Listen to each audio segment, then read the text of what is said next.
Aban. Nah, Pagi, Pastor Ronald. selamat pagi, Pastor Ronald. Salam, Pastor. Salam, Bapak Ibu. Shalom. Terima kasih bisa join. Suaranya ada storing. Iya ya. Coba. Iya. Iya, Pastor. Kalau di Gimana sini, sekarang? kalau di sini banyak yang aku pendeta, tapi pembalap. Banyak pendeta dan tapi pembalap. Tapi kalau pendeta tapi tentara, kayaknya cuma Bapak doang nih, ya kan? Wah, Mantap. mantap. Terima kasih, Pastor. Nah, Bapak juga adalah pembimbing mental bagi tentara. Coba deh mental-mental kita dibimbing dong pagi hari ini dong. Banyak yang mesti diperbaiki nih. Luar biasa, Pastor.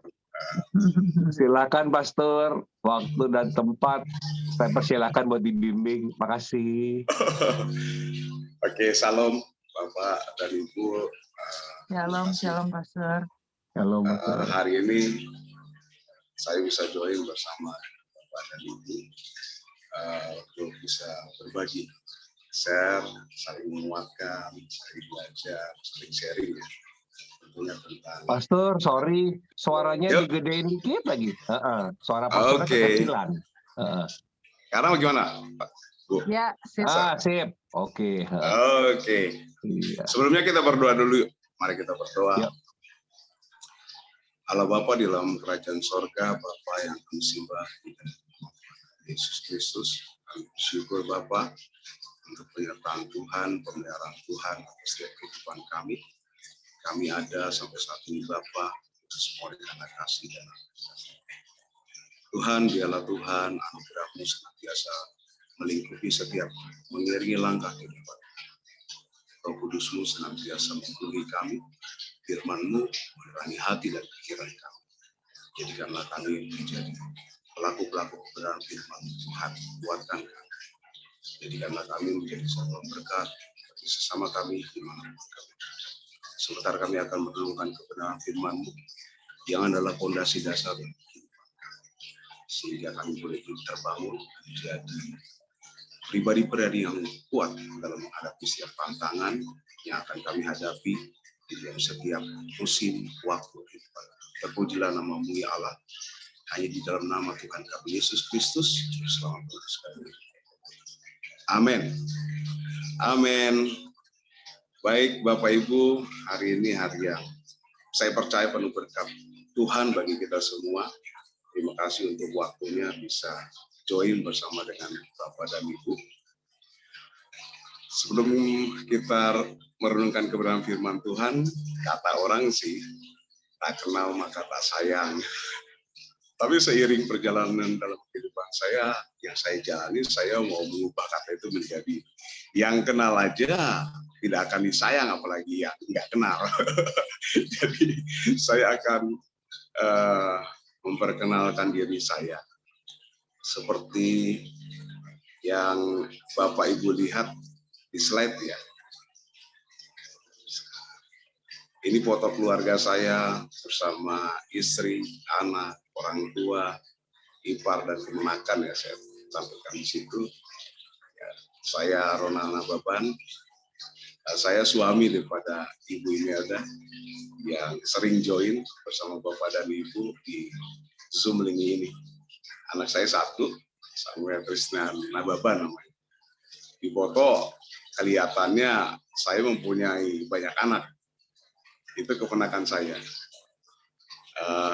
Karena saya sangat dekat dengan mereka, ya seperti anak kami juga. Bapak Ibu, saya bersyukur untuk keluarga yang Tuhan berikan kepada saya. Saya merasakan bahwa kasih sayang Tuhan bagi saya sangat luar biasa. Saya ingat waktu pertama kali saya datang kepada Tuhan Yesus, sampai dengan saat ini, ya saya merasakan kasih dan anugerah Tuhan, pemeliharaan Tuhan sangat luar biasa. Kehidupan yang saya jalani adalah suatu anugerah. Kehidupan yang saya jalani di dalam Tuhan, di situ ada sukacita, ada duka cita, ada kemudahan, ada kesukaran terjadi dalam kehidupan saya, tetapi satu hal yang pasti bahwa pemeliharaan Tuhan itu selalu ya dan amin dalam kehidupan saya. Tuhan akan selalu membawa kita ke dalam perubahan demi perubahan, waktu demi waktu, tentunya ke dalam perubahan yang lebih baik lagi. Ya, saya mendapati bahwa kehidupan saya di dalam Kristus hari demi hari itu selalu berubah, waktu demi waktu. Jadi ketika saya hidup di dalam Tuhan Yesus, sebetulnya saya sedang berjalan di dalam suatu perubahan yang Tuhan izinkan. Topik pada pagi hari ini yang akan saya bagikan, hidup baru dalam berkat Tuhan. Firman Tuhan yang akan menjadi renungan kita terambil dari Ratapan 3 ayat 22 sampai 23. Dikatakan demikian, tak berkesudahan kasih setia Tuhan, tak habis-habisnya rahmatnya, selalu baru tiap pagi, besar kesetiaan. Tuhan yang kita sembah selalu memberikan berkat yang baru kepada setiap kita.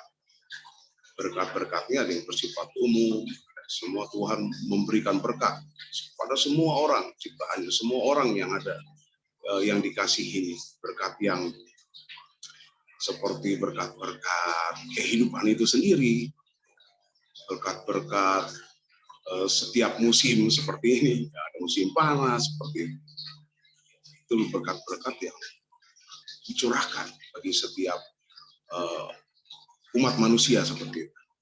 Tapi ada berkat-berkat yang khusus yang disediakan kepada kita sebagai pengikut-pengikut Kristus, sebagai anak-anak Tuhan. Berkat-berkat itu melalui usaha kita seperti itu. Tapi ada janji Tuhan di situ. Kata Tuhan, barang siapa yang meminta, mencari, mengetuk, maka Tuhan akan memberikan jawaban. Apa yang kita butuhkan lebih daripada apa yang kita inginkan. Dalam kehidupan saya, secara pribadi dalam mengikut Tuhan, doa itu pada waktu yang tepat Tuhan akan nyatakan. Tuhan tidak pernah lupakan doa-doa kita. Tapi Tuhan tahu waktu yang tepat Tuhan akan menyatakan kuasa-Nya. Amin. Ini adalah suatu pengalaman pribadi dalam kehidupan saya di dalam Tuhan. Berikutnya, Bapak Ibu, realita dalam kehidupan kita sebagai pengikut Kristus bahwa kehidupan yang kita jalani adalah kehidupan yang penuh dengan dinamika. Banyak hal atau kisah yang terjadi dalam setiap jalan kehidupan kita. Dari Pengkhotbah 3 ayat 1 dikatakan demikian. Ini hikmat Tuhan yang dinyatakan kepada pengkhotbah, dikatakan segala sesuatu ada masanya. Untuk apapun di bawah langit ada waktunya. Realita jalan kehidupan yang kita lalui tidak selalu nyaman dan mulus. Kadang kita menempuh suatu jalan yang terjal dan berbatu, dan sebagai pengikut Kristus kita harus senantiasa siap sedia dalam setiap kondisi atau keadaan. Segala sesuatu ada waktunya. Jika Bapak Ibu saat ini mungkin ada dalam kesukaran, saya ingin mengatakan kepada Ibu, Bapak Ibu semua, badai pasti berlalu. Badai pasti berlalu. Karena segala sesuatu itu pasti ada masalah. Kalau ada masalah sekarang, ingatlah supaya Bapak Ibu kita semua tetap semangat dalam menghadapi kehidupan. Badai pasti berlalu. Ada masanya nanti duka cita yang kita alami ini, Tuhan akan ubahkan menjadi sukacita dengan berkat-berkat yang luar biasa sekali. Tetapi saya juga mengingatkan juga kepada kita semua. Mungkin jika saat ini pun dalam keadaan berkelimpahan gitu ya, hendaknya kita jangan lupa diri. Jangan lupa diri Jangan kita hidup di dalam apa ya? Karena penuh dengan kelimpahan begitu, hidup sembarangan, hidup tanpa perencanaan, hidup tanpa sembarangan aja gitu, tanpa perhitungan. Tetapi kita harus senantiasa hidup di dalam hikmat-Nya Tuhan, mengelola setiap berkat-berkat yang Tuhan berikan. Mengelola berkat, misalnya berkat bulanan, gaji itu adalah berkat. Berkat kesehatan seperti itu. Berkat-berkat kehidupan itu. Jadi ketika suatu saat musim hidup kita akan berganti, seperti katakan di khotbah, ketika ada kesukaran itu datang menghampiri kita, kita sudah siap, kita sudah mengantisipasi sebelumnya. Dari semua itu saya pelajari kita harus senantiasa siap sedia menghadapi kondisi apapun sebagai Kristus. Hidup akan up and down. Sebetulnya bukan up and down, itulah musim kehidupan. Firman Tuhan katakan, ajari kami Tuhan untuk menghitung hari-hari kami, untuk memperoleh hati yang bijaksana. Ya, saya mempelajari seperti itu. Kehidupan kita akan semakin diubahkan sebetulnya. Di dalam setiap musim kehidupan, ada sukacita, ada duka cita, ada kemudahan, ada kesukaran di dalam setiap musim kehidupan. Sebetulnya Tuhan sedang memimpin kita untuk menjadi pribadi-pribadi yang tangguh, pribadi-pribadi yang kuat, pribadi-pribadi yang bijaksana dalam menjalani setiap kehidupan kita. Dan kita semakin tahu bahwa Tuhan sedang membawa kita ke dalam suatu perubahan bagi setiap kita anak-anak. Tentunya perubahan menjadi pribadi yang lebih baik lagi. Bapak dan Ibu, saya ingin berbagi beberapa hal yang menjadi kunci dalam hidup baru dan berkat Tuhan. Yang pertama adalah hidup melekat dengan Tuhan. Yohanes 15 ayat 5 dikatakan, akulah pokok anggur dan kamulah ranting-rantingnya. Barang siapa tinggal di dalam aku di dalam dia, ia berbuah banyak. Sebab di luar aku, kamu tidak dapat berbuat apa. Ini saya underline, sebab di luar aku, kamu tidak dapat berbuat apa. Akulah pokok anggur dan kamu ranting-ranting. Dari firman Tuhan, di Yohanes 15 ayat 5 ini, Tuhan menggambarkan sebuah pohon. Tuhan memberikan gambaran bahwa Tuhan Yesus sebagai pokok, dan kita umatnya sebagai ranting. Jika ranting patah atau terlepas dari pokoknya, ataupun tidak melekat dengan sempurna pada pokoknya, ranting itu tidak akan bertumbuh, atau tidak ada suatu proses pertumbuhan pada ranting itu. Dan tidak bisa ranting itu menghasilkan buah yang dapat dinikmati oleh orang lain, atau kehidupan yang tidak menghasilkan apa-apa, yang pada akhirnya hanya ditebang, hanya dipotong saja, tidak berguna. Begitu juga dalam kehidupan kita harus melekat kepada Tuhan, menjadikan Tuhan sebagai sumber kehidupan, sumber berkat, sumber pertolongan dalam kehidupan kita. Melekat di dalam Tuhan, itu janji Tuhan. Kalau kita sadari, setiap waktu kita harus melekat kepada Tuhan. Saya merenungkan dalam kehidupan saya, kenapa saya harus melekat kepada Tuhan. Yang pertama, saya renungkan bahwa saya akui Bapak Ibu, bahwa kehidupan saya itu sangat rentan sekali untuk jatuh. Saya akui, karena dalam kehidupan saya senantiasa bergumul dengan kedagingan saya. Sebagai manusia, saya senantiasa bergumul dengan emosi saya, dengan segala pemikiran dan pemahaman saya.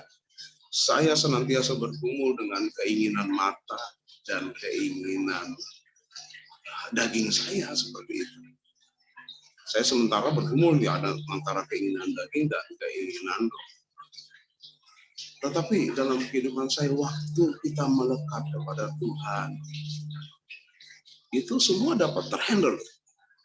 Waktu kita pada ingat kepada Tuhan ketika saya menyebut Tuhan Yesus, itu saya akui ada suatu kekuatan di hati saya untuk bisa melakukan kehendak Tuhan, untuk melawan setiap kedagingan atau hal-hal yang bertentangan dengan kebenaran firman Tuhan.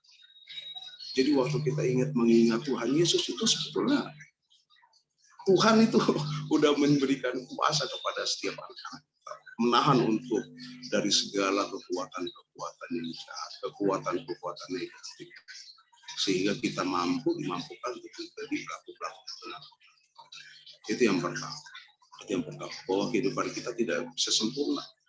Tapi syukur waktu kita melekat kepada Tuhan, kita ingat akan karya keselamatan dari Tuhan kita Yesus Kristus. Itu yang membuat saya semangat, itu yang saya membuat ketika saya jatuh pun saya akan bangkit. Karena saya tahu ada anugerah Tuhan yang luar biasa. Anugerah Tuhan yang aku akan menerima tanpa apa adanya. Ya. Yang kedua, kenapa kita harus melekat kepada Tuhan? Tuhan, saya teringat firman Tuhan katakan, aku mengutus kamu seperti seekor domba di kawanan. Wow, ini luar biasa sekali. Posisi kita di dunia ini seperti seekor domba di kawanan serigala. Kalau kita tahu, iya ya.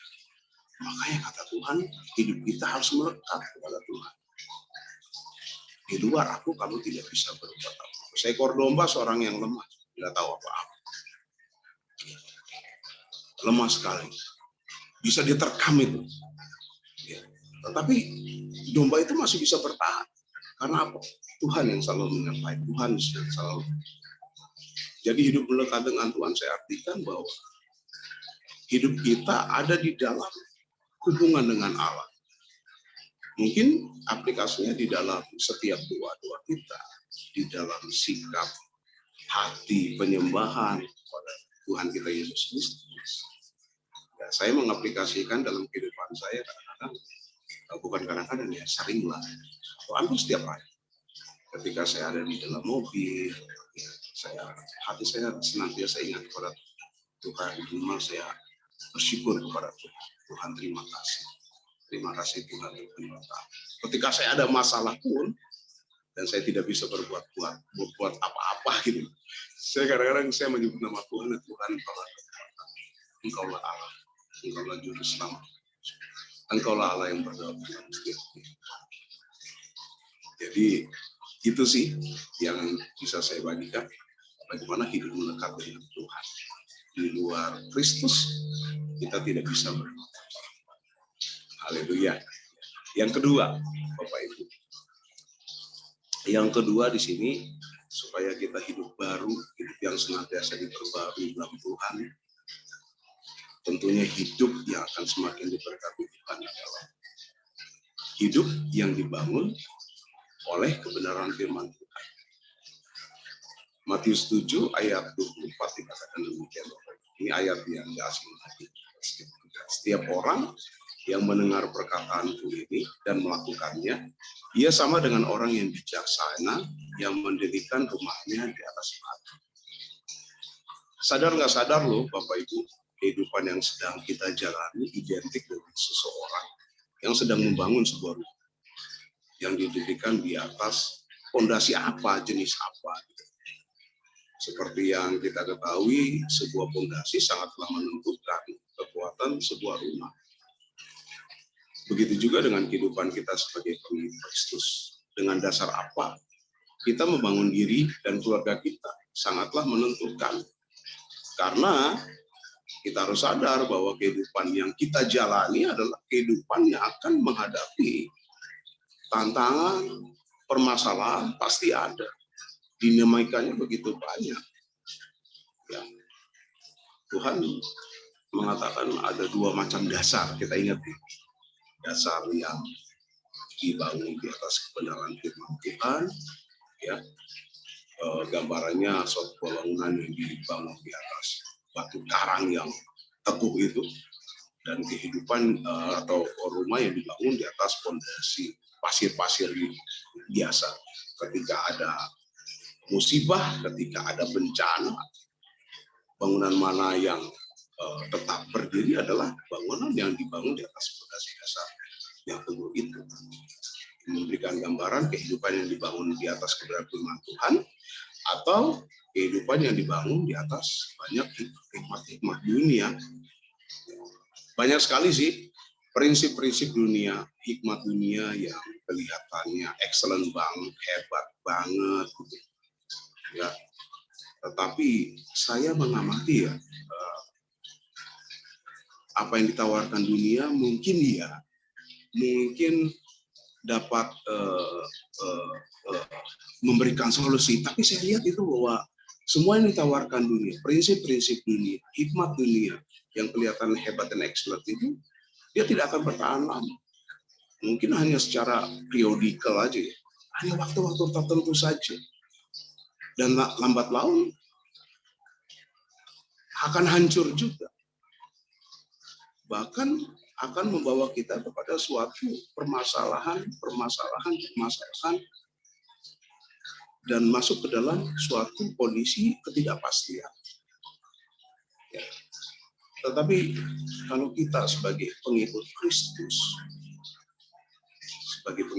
sebagai anak-anak Tuhan, kalau kita membangun fondasi kehidupan kita di atas kebenaran firman Kristus yang adalah batu karang yang teguh itu, janji Kristus yang adalah ya dan amin itu, kita akan semakin kuat menjadi pribadi-pribadi yang utuh, pribadi-pribadi yang hebat, pribadi-pribadi yang luar biasa.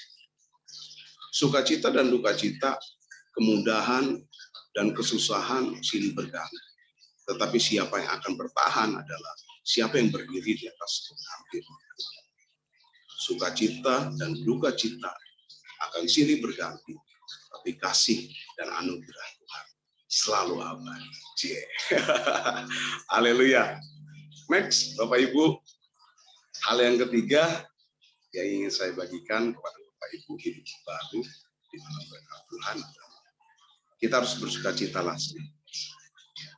Dalam kehidupan kita harus bersukacitalah. Filipi 4 ayat 4 dikatakan, bersukacitalah senantiasa dalam Tuhan. Sekali lagi aku katakan, bersukacitalah. Mungkin kita ada dalam hati kita, bagaimana saya mau bersukacita, kehidupan saya penuh dengan masalah. Kehidupan saya lagi begini nih kondisi saya. So, di sini kita diingatkan oleh firman Tuhan bahwa kehidupan kita adalah bersukacita, senantiasa dalam Tuhan. Dalam Tuhan. Sekali lagi aku katakan bersukacita. Kehidupan kita pasti ada masalah, saya pun ada masalah. Ya. Sukacita kita bukan tergantung dari ada atau tidak adanya masalah. Karena kehidupan di dunia ini adalah penuh dengan masalah. Yang harus kita pecahkan, kita bangun pun, kita mau bangun atau kita mau berdoa, itu adalah suatu masalah yang harus kita pecahkan. Kita harus putuskan. Ya, seperti itu. Ya, dalam perjalanan ke kantor pun, ya kadang-kadang itu adalah suatu masalah juga. Ya, yang harus kita lalui gitu. Kita harus berjalan ke kantor, melewati ngantri atau berlari-lari. Jadi sukacita kita bukan tergantung dari ada atau tidak adanya masalah atau besar kecilnya masalah yang kita hadapi. Tapi bersukacita adalah suatu keputusan. Rasul Paulus, ya kita lihat Rasul Paulus. Ini Rasul Paulus yang mengatakan pada jemaat Tuhan di Filipi, bersukacitalah senantiasa dalam Tuhan. Sekali lagi aku katakan bersukacita. Ya. Rasul Paulus berapa kali sih dalam pelayanannya ya, menghadapi trouble masalah ya, fitnah, dicambuk, ya, digigit ular, ya, karam, ya, di laut, ya, waktu dalam perjalanan pelayanan dan akhir hidupnya Rasul Paulus pun mati-mati ya, dipenggal. Tapi itu Rasul Paulus mengatakan bersukacitalah senantiasa di dalam Tuhan ini, senantiasa di dalam Tuhan. Sukacita kita di dalam Tuhan Yesus. Saya secara pribadi dalam menjalani kehidupan saya membuat saya semangat, saya tetap teguh ya di dalam setiap keberadaan saya. Waktu saya mengerti bahwa saya di dalam Kristus adalah ciptaan baru. Tuhan Yesus sudah mati di atas kayu salib. Kasihnya luar biasa. Nggak bisa dinilai dengan apapun juga. Ya, bersukacitalah. Itulah sukacita saya di dalam kehidupan akan Tuhan. Ya. Next Bapak Ibu, yang keempat, bersyukur dan selalu berbuat baik. Di ayatnya Ibrani 13 ayat 15-16 dikatakan, sebab itu marilah kita oleh Dia senantiasa mempersembahkan korban syukur kepada Allah, yaitu ucapan bibir yang memuliakan nama-Nya. Dan janganlah kamu lupa berbuat baik dan memberi bantuan, sebab korban-korban yang demikianlah yang berkenan kepada Allah. Kita harus senantiasa bersyukur di dalam setiap musim kehidupan. Kita harus senantiasa bersyukur di dalam setiap berkat-berkat yang Tuhan percayakan.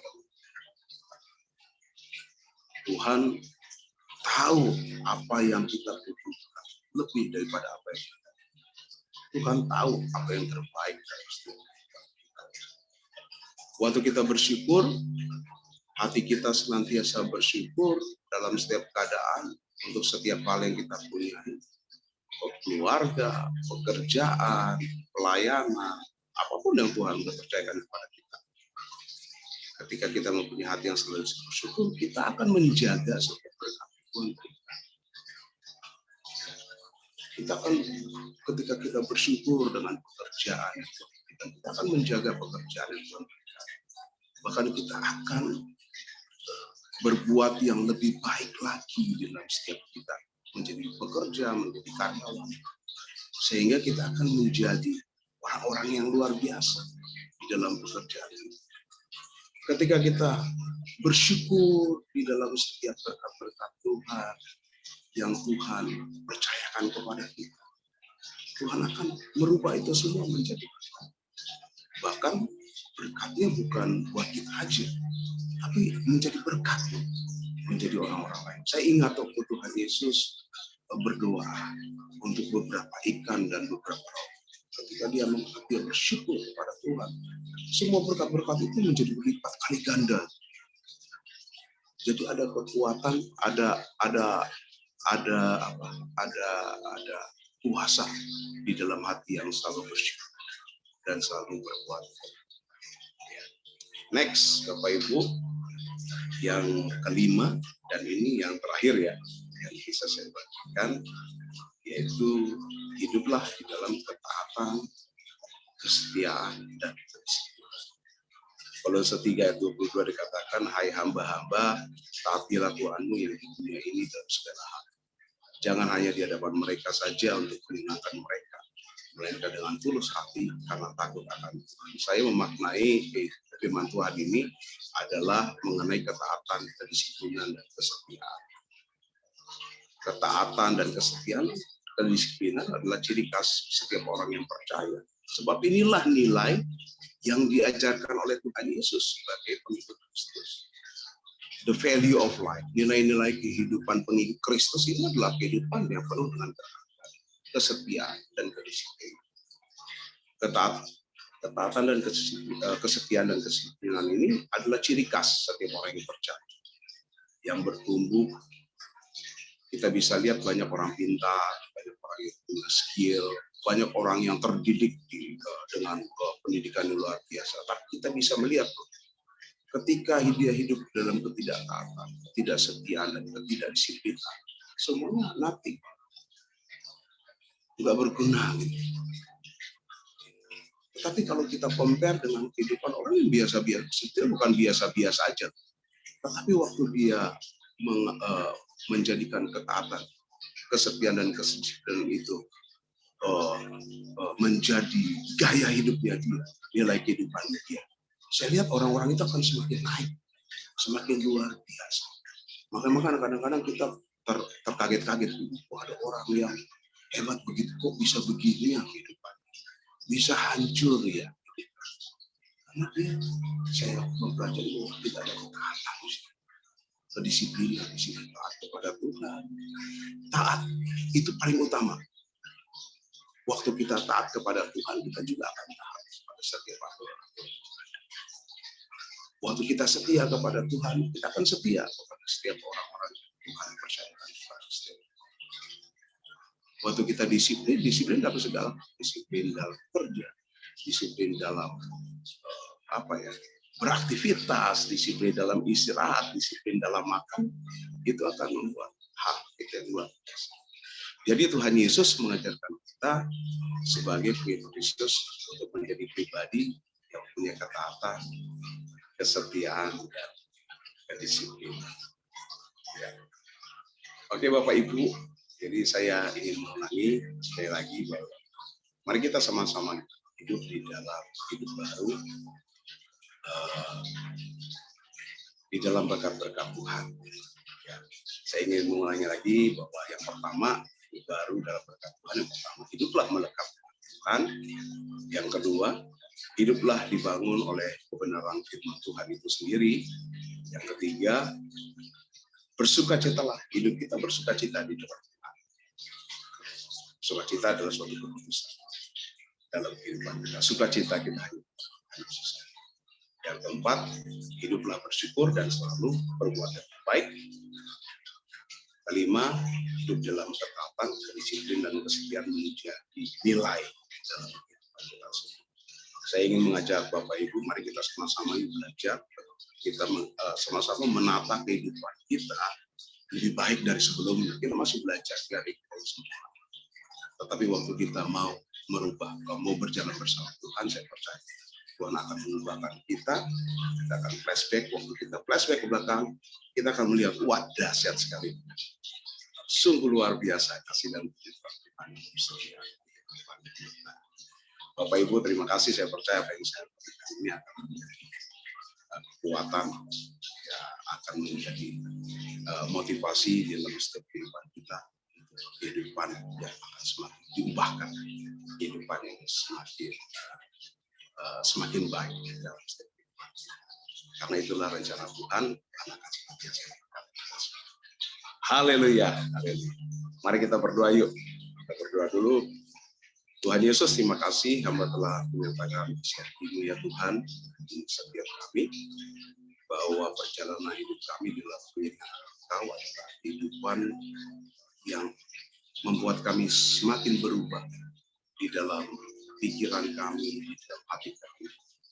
Kami tahu Tuhan, Engkau telah memilih kami. Kami percaya Bapa, firman-Mu hidup. Firman-Mu adalah roh dan kehidupan dalam kehidupan kami, dan Roh Kudus-Mu Tuhan yang akan memampukan kami untuk menjadi pelaku kebenaran hidup. Tuhan, jatuh bangun juga Tuhan kami dalam mengiringi Engkau. Tapi satu hal Tuhan yang kami percaya, bahwa anugerah-Mu senantiasa memenuhi setiap kami. Tuhan, luruskanlah jalan kita. Perbaruilah hati dan kita. Penuhilah kami di dalam kuasa Roh-Mu yang kudus, Roh-Mu yang menguatkan, Roh-Mu yang menghidupkan, Roh-Mu yang membimbing. Terpujilah nama-Mu ya Bapa, di dalam nama Tuhan kami Yesus Kristus yang adalah Juru Selamat paling sekarang hidup, kami berdoa mengucap syukur kepada. Haleluya, amin, amin. Terima kasih Pastor. Iya. Kami yang terima kasih, Pastor Ronald. Waduh, kami yang terima kasih banget. Karena yang ngomong ini nggak main-main nih. Saya rasa kalau kami orang awam ya, kami melihat Pastor sebagai seorang tentara yang membedakan kami sebagai orang yang dilindungi sama Pastor yang melindungi kita nih. Bedanya cuma satu ya. Tentara itu siap mati anytime tuh. Sorry nih saya ngomong gini, tapi itu kan yang membedakan ya. Kenapa kita kagak pegang pistol? Karena kita takut kepencet pistolnya malah pelurunya ke kita, ya kan, bener ya? Makanya nggak cocok. Paling pistol air doang yang saya pegang, gitu ya. Nah, tapi kan Pastor pegang tuh senjata tajam dipegang ya. Pastor kalau nggak salah juga ini ya pengawas senjata ya. Ya pengawas senjata kan? Benar kan? Iya. Memang saya pernah berhubungan dengan material itu. Nah, coba tuh kalau ada yang meletek aja tuh, Meletek. kena api, apa nggak meletus semuanya, bener kan? Nah, Benar, benar, Pastor. Nah, ada satu kata yang melekat nih selama 30 menit. Ya, yang membedakan Anda dengan kami semua adalah anytime. Anytime-nya Anda itu antara hidup dan mati, bener. Kalau kita anytime-nya cuma keroncongan doang, lapar, makan, GoFood, ya kan? Anda itu kan siap nggak makan, ya nggak? Siap disuruh sama komandan. Sekarang kalau disuruh, anak buah pasti ngikut. Dan bener dong, ya. Nah, kalau tadi misalnya kita harus taat dan apa tuh? Taat, disiplin, Ya. setia, ya kan gitu ya. Nah, menjalankan. Aku mengutus kamu. Nah, nggak usah Yesus ya. Saya yakin komandan Bapak kalau nyuruh Bapak udah pasti Bapak bisa ngejalanin, bener nggak Pak? Pasti. Di dalam kehidupan Ya kan? tentara itu, pasti harus bisa. Tuh Bapak, masih ada semenit Pak. Cerita yang paling seru aja Pak. Bapak paling nekat disuruh apa Pak? Saya disuruh apa ya? Wah, banyak sekali. Tetapi waktu saya ceritakan, cuman saya menjadi kehidupan saya ketika saya ada perintah harus saya lakukan. Harus saya lakukan dulu. Nanti kalau menghadapi kesusahan, ya saya akan bilang ke bos saya, kepada pimpinan saya. Tapi dalam tentara, ketika diperintah harus laksanakan dulu. Laksanakan dulu. Trouble baru lakukan. Dengan kata lain, kita harus siap sedia. Apapun keadaannya ketika dapat perintah harus lakukan. Nah, itu aja sih nilainya. Waduh, berarti karakter Bapak ini impian istri-istri, Pak. Karena istri saya pada ngomong, udah gua suruh lu nggak jalan-jalan. Beresin selimut. Beresin nggak tuh selimut, ya kan 3 kali tuh, ya kan gitu. Jadi bersyukurlah Bu Imel ya. Saya besok akan jadi tentara juga Pak di rumah saya. Gitu ya.